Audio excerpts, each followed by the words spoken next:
अगर मैं इस देश में सिस्टम की लापरवाही से, सरकार की लापरवाही से गई जानों की चर्चा करना शुरू करूं तो पूरा दिन खत्म हो जाएगा, लेकिन सिस्टम की लापरवाही से, सरकार की लापरवाही से गई जानों की संख्या खत्म नहीं होगी। कभी बारिश में किसी को करंट लग जाता है, कभी खुला मैनहोल किसी की जान ले लेता है, कभी पुल गिर जाता है तो उसमें लोगों की जान चली जाती है, कभी अस्पताल में आग लग जाती है, कभी किसी कोचिंग सेंटर में आग लग जाती है, कभी किसी अस्पताल में ऑक्सीजन सिलेंडर न मिलने से छोटे छोटे मासूम बच्चों की जान चली जाती है। बारिश का मौसम चल रहा है तो ऐसा हो ही नहीं सकता कि सरकार की लापरवाही से किसी की जान न जाए। बताने में दुख होता है, लेकिन सुनो, कुछ दिनों पहले महाराष्ट्र में इसी बारिश के दौरान करंट लगने से बहुत सारे लोगों की जान चली गई। एक 17 साल की लड़की की बारिश के पानी में सड़क पर नंगे वायर से करंट लगने से उसकी जान चली गई। और ये कोई नई घटना नहीं है। 2025 में पिछले साल दिल्ली के द्वारिका इलाके में बारिश के दौरान करंट लगने से 13 साल के बच्चे की जान इसी तरीके से चली गई थी। अगर उससे सरकार ने कुछ सीखा होता तो शायद इस बच्ची की जान आज नहीं गई होती।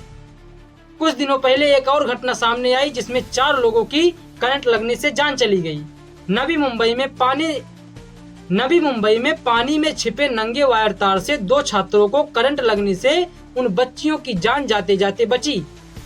और ये सब हो रहा है केवल सरकार की लापरवाही से, अधिकारियों की लापरवाही से और सिस्टम की नाकामी से। अगर मैं अभी आपको सिस्टम की लापरवाही से गए जानों की चर्चा करना शुरू कर दूं तो आपके होश उड़ जाएंगे। 2013 में महाराष्ट्र के एक अवैध बहुमंजिला इमारत गिरने से 72 लोगों की जान चली गई। अवैध बहुमंजिला इमारत थी लेकिन कोई कार्रवाई नहीं हुई थी। 2016 में कोलकाता विवेकानंद फ्लाईओवर हादसा 27 लोगों की जान चली गई। 2017 बीआरटी मेडिकल कॉलेज गोरखपुर में ऑक्सीजन सिलेंडर न मिलने के कारण 63 बच्चों की जान चली गई। 2019 दिल्ली अनाज मंडी फैक्ट्री में आग लगने से 43 लोगों की जान चली गई। 2022 मोरबी पुल गिरने से 135 लोगों की जान चली गई। 2024 झांसी मेडिकल कॉलेज में आग लगने से 18 नवजात बच्चों की जान चली गई। 2025 गुजरात के बड़ौदरा में पुल गिरने से 13 से अधिक लोगों की जान चली गई। और अभी 2026 में उत्तर प्रदेश के हमीरपुर में पुल गिरने से कुछ दिनों पहले 6 मजदूरों की जान चली गई। और करंट लगने से कितने लोगों की जान गई उसके बारे में मैंने आपको बताया ही। हैदराबाद में बारिश के दौरान करंट लगने से कम 4 लोगों की जान चली गई ऑन द स्पॉट। कुछ दिनों पहले दिल्ली, एनसीआर और गाजियाबाद में बारिश के दौरान करंट लगने से कम 2 लोगों की जान गई। कुछ दिन पहले नागपुर में एक महिला का बारिश के पानी में करंट लगने से उसकी जान चली गई। इंडिया में बारिश हो तो सड़कें नहर बन जाती हैं, सड़कें नदी बन जाती हैं, सड़कें टूटने लगती हैं, सड़कें दिखाने लगती हैं कि सरकार ने इन सड़कों के साथ कितना भ्रष्टाचार किया है। खींच के तमाचा ही हंस देले, चट देनी मार देली, खींच के तमाचा ही हंस देले, ही हंस देले, ही हंस देले, रिंकिया के पापा ही हंस देले, रिंकिया के पापा ही हंस देले, ही हंस देले, ही हंस देले, रिंकिया के पापा ही हंस देले, रिंकिया के पापा ही हंस देले। मुंबई पुणे एक्सप्रेसवे का मिसिंग लिंक टनल, जिसको लेकर बड़े बड़े दावे किए जा रहे थे, लगभग 6 से 7 हजार करोड़ में तैयार हुआ था। वो मानसून की पहली बारिश नहीं झेल पाया। वहां पर लैंडस्लाइड हो गया, रिटेनिंग वॉल का हिस्सा टूट गया, टनल के अंदर मलबा भर गया। शुक्र मनाओ कि किसी की जान नहीं गई। और सरकार से जब सवाल पूछा गया, जब वहां के मुख्यमंत्री साहब से ये सवाल पूछा गया तो उनकी बातें सुनिए। हमारे जयंत राव जी ने सही बात कही, उनको नहीं पहुंचता। वो आजकल सोशल मीडिया पर आकर सबको गाली देते हैं, मुख्यमंत्री को भी गाली देते हैं। ऐसे कुछ भाड़े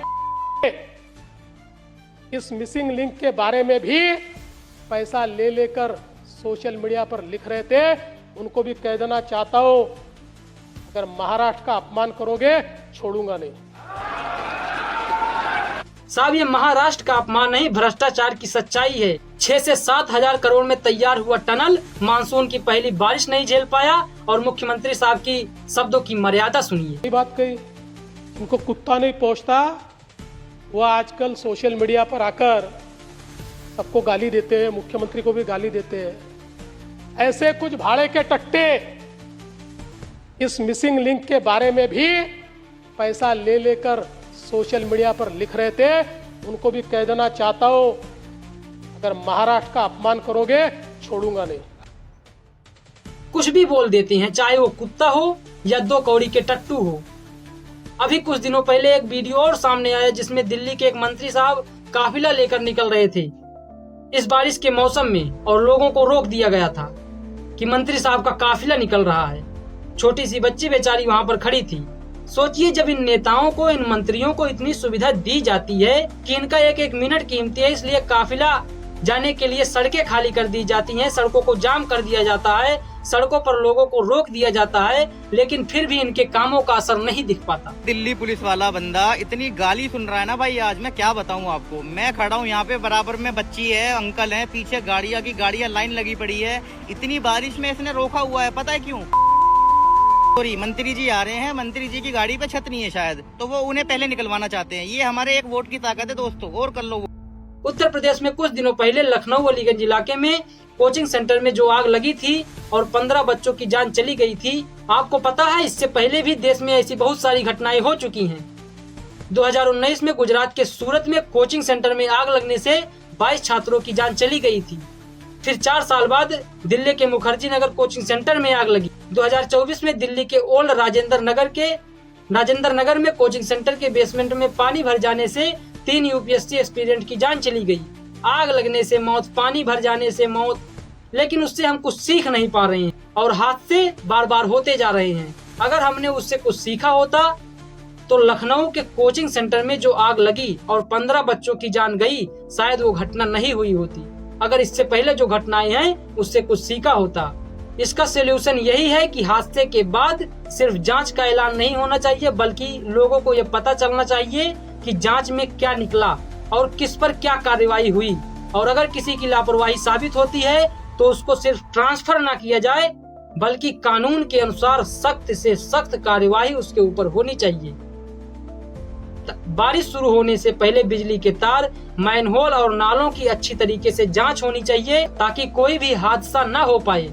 फ्लाईओवर और इमारतें, जो ऊंची सरकारी इमारतें हैं, समय समय पर उनकी जांच होनी चाहिए ताकि हादसे से पहले बचा जा सके।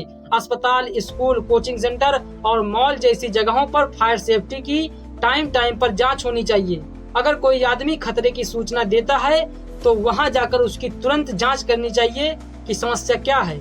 और अगर इससे हम कुछ सीखते नहीं हैं तो ये घटनाएं बार बार होती रहेंगी और हम हाथ पे हाथ धर के बैठे रहेंगे।